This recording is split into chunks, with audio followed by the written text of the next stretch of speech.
সবকিছু গুছিয়ে নিজের ঘরে যাও যাও। আমি দেখতেছি কি আসছে। আসসালামু আলাইকুম ভাই, মিতা আবার একটা পার্সেল ছিল। ও আচ্ছা, তুমি বাইরে দাঁড়াও, আমি পার্সেল দিয়ে দিচ্ছি। আকাশ, ওকে ভিতরে আসতে বল।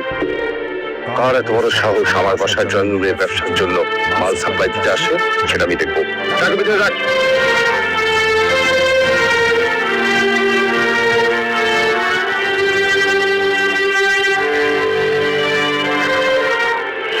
এই ছেলে, তোমার নাম কি?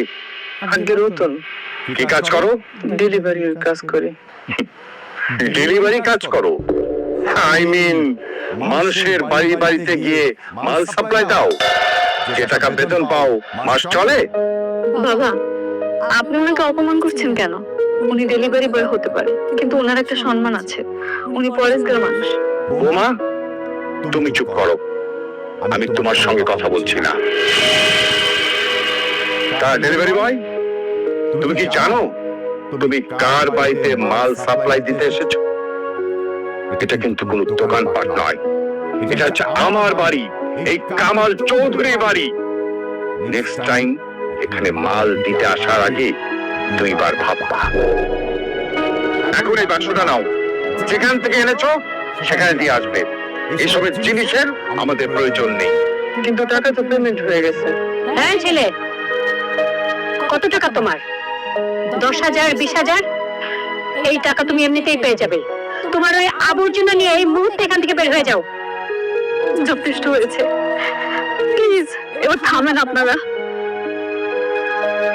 রতন ভাই, আমি সবার পক্ষ থেকে আপনার কাছে ক্ষমা চাচ্ছি, আমাকে মাফ করে দিয়ে। আপনি একটু কষ্ট করে নিতে যাবেন, আমি সেখানে আসছি।